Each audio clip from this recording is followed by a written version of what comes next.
Hello, everyone. You're watching Morning Bliss with Naziha. Now, life can sometimes be a roller coaster ride, right? There are ups and downs, joys and sorrows. But the next time you experience the harsh side of life, such as loss of a job, separation, divorce, prolonged illness, or even loss of a loved one, do take time to heal yourself. How does one do that now? There are a few suggestions that I thought would help, and I'd like to share it with you.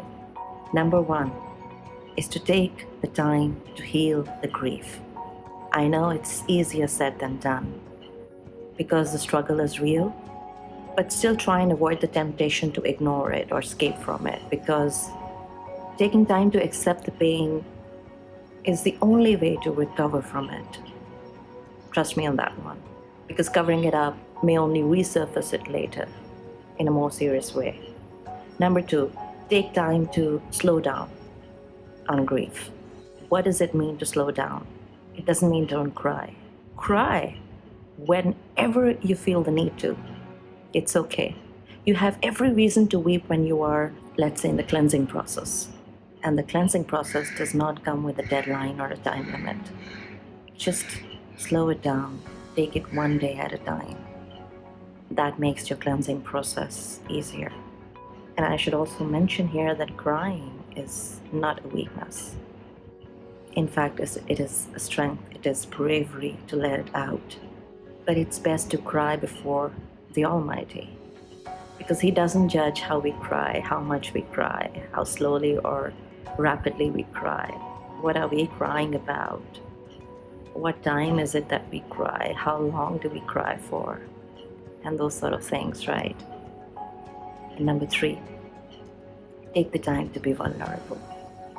Having said that, a crisis may have occurred in your life, but for example, if you're broken arm, it will be easier to heal, to function, and be fully recovered soon.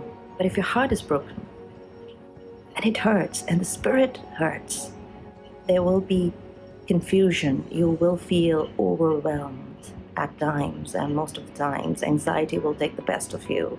There will be anger, the feeling of despair, in short, all the time, or most of the times.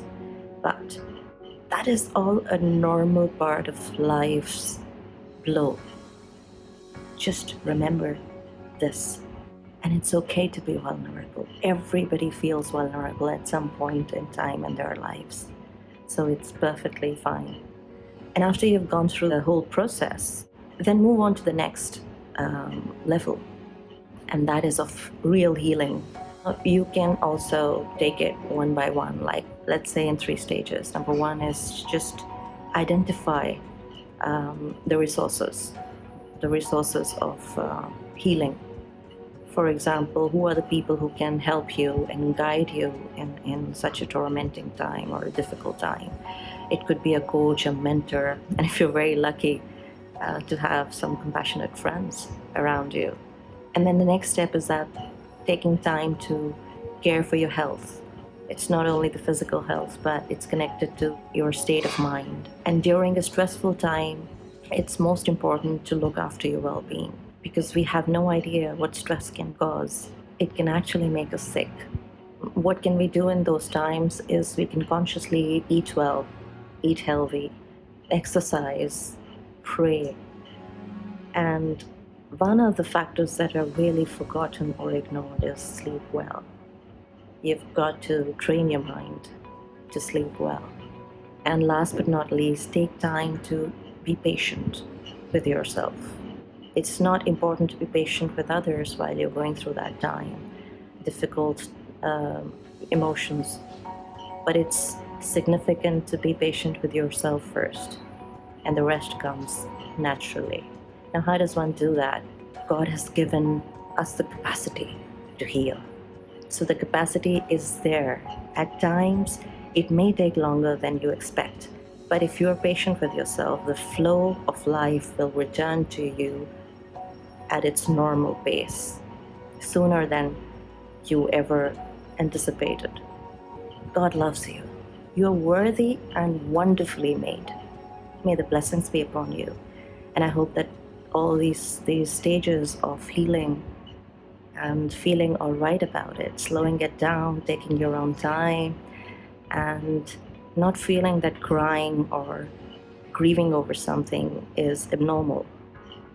People who do think that it is not normal to grieve must really take their time to slow down on their thinking process. Peace, power, love. Have a blessed day.